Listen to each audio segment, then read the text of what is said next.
What's going on? Welcome back to the channel. So I had the final review video on the 1956 Ford Thunderbird from Revell, and I gotta say, this thing was an awesome kit. It was really awesome, quick, easy, little simple build for me, and I thought it was perfect. The kit was amazing. So let's show you what I did to it. I want to tell you, basically, majority of this is box stock, except a little bit of the engine and interior, but other than that, basically for the whole exterior is all box stock.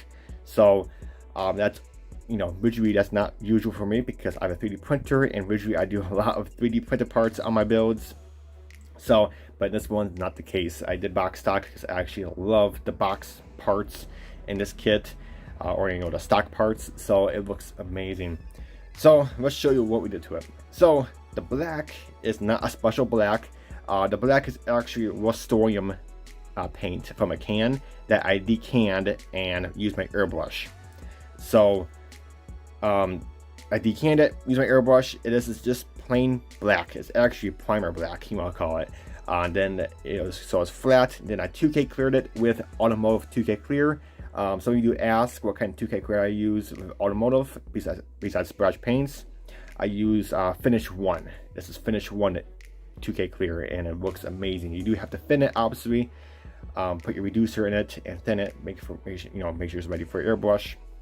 But other than that, the paint job is pretty simplified. Actually, it wasn't. Black is probably one of the hardest paint jobs to do. Black and white, but black, it shows every single little imperfection in it.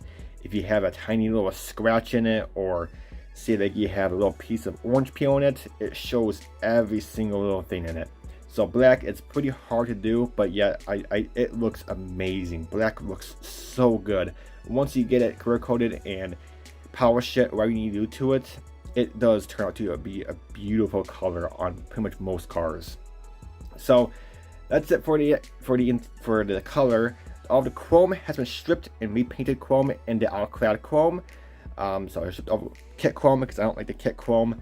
So, and this one I didn't want too poppy of a chrome either, so that's why I used the alclad. If I want more like a poppy chrome, then I'll use the Model 12 chrome through my airbrush. But this one is alclad chrome and looks amazing. The only thing I kept the kit chrome was the headlight bezels, because I want that shiny chrome so the headlights can have that reflection in them, to get that ultimate reflector. And also for the taillights, make sure you have the Tamiya clear red in handy, because if you use Sharpie, like I use Sharpie, the Sharpie won't fit in there, so you are going to have to use some clear paint. And so there you go, you can kind of see how the chrome reacts to the headlights. So it looks amazing.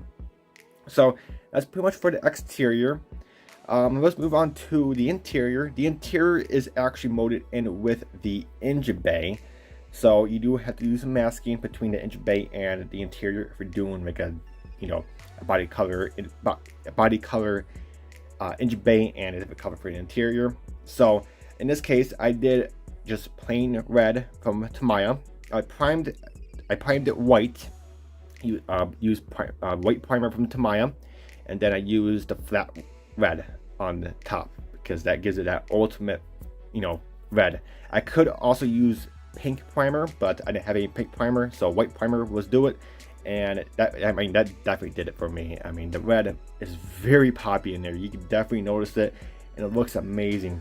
The only thing I did aftermarket was go for racing seatbelts, and I put in a fuzzy dice and flocking. So that's pretty much about it. Everything else is from the kit. The white is from is a decal in the kit. Also, you got decals on the door panels and the dashboard. So the whole interior is amazing. It's pretty simplified. The only thing that's molded separate is the dashboard, steering wheel, and shifter.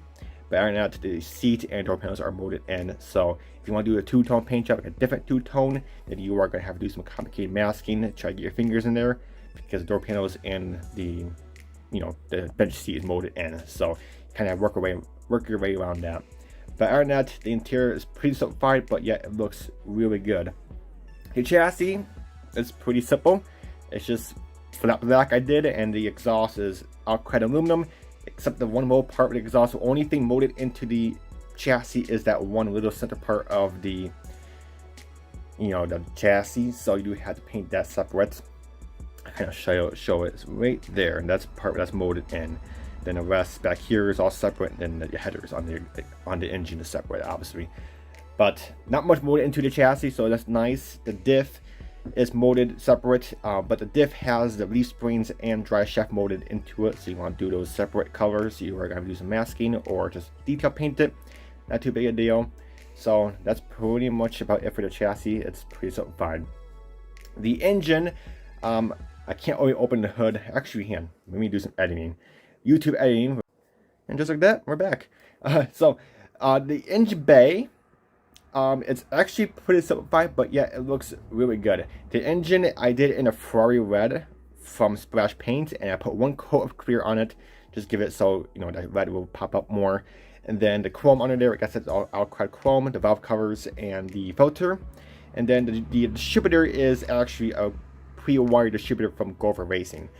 Usually I would 3D print a distributor and put my own wires in it for more detail, but this one I was kind of lazy, so I just went ahead and used a pre-wired distributor that I had laying around.